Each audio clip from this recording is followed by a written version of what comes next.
want you to take a second, think about people that you respect, whether they're leaders in industry, great athletes, anybody that you've followed for a long time, people that are at the elite level. Would they have gotten to where they are to earn your respect if they didn't have probably some silent people behind them, people that were coaches, trainers, those that helped them develop and expand their own capacity? Would they be there?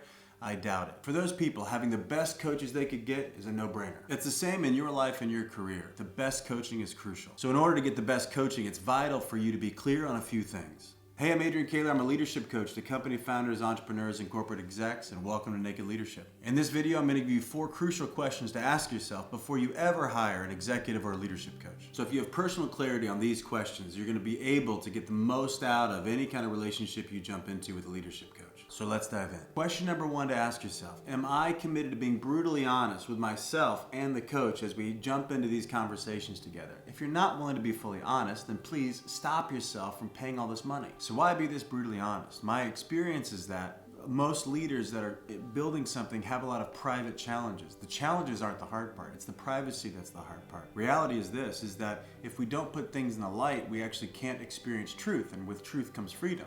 So we're going to first take the step of faith, maybe, if you will, of putting things in the light. The things that you spend a lot of your time trying to diminish or trying to minimize are actually stealing from your energy, stealing from your own passion, stealing from your own belief in yourself. So why be honest? So that you're actually more alive. Question number 2 to ask yourself is, am I clear or am I committed to becoming clear about my own vision for myself and the vision of the organization? Chances are the places in your organization or even in yourself where there's stagnation or frustration or chronic complaints is because instead of being committed to being clear, you've actually allowed yourself to stay confused. And as a leader, it's your job to keep fighting for clarity. Neil Young had it right when he said confusion has its cost, but also confusion has its benefits. If you're confused, you don't have to take on the risk of being clear, because if you're clear, then you know the actions you have to take, the conversations. So if you want to get the most out of a coaching relationship, you must be committed to staying clear. So the third question to ask yourself is, what's my relationship to feedback? Am I open to hearing fresh feedback from a new set of eyes and ears?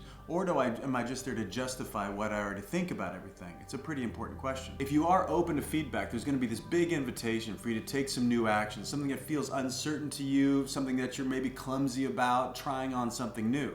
And if you do that, you might fail at it. So really the question is for you, are you willing to look like a fool? And if you are, there's a huge vista in front of you. If you're not, don't work with a coach, because you're just going to keep justifying what you've got going on now. Question number 4 to ask yourself is, am I open to taking 100% responsibility for all results in my organization?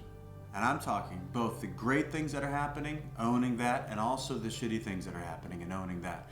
And am I willing to take 100% responsibility? Think of it like this. How did my actions create what's here now? How did my lack of action create what's here now? How did this conversation open up something fresh? How did my silence or my holding back or my evasiveness open that up? Now I'm saying, take this insane idea that I'm responsible for 100% of my experience. Most people won't do that. If you work with a great coach, they're going to hold you capable of really holding all of that space, that I'm fully responsible. And trust me, if you take full responsibility, you're unstoppable. Asking yourself these 4 key questions is going to create the clarity and commitment to get the most out of a coaching relationship. Thanks so much for watching. If you got value out of this, please like it and subscribe. And remember, your people are counting on you.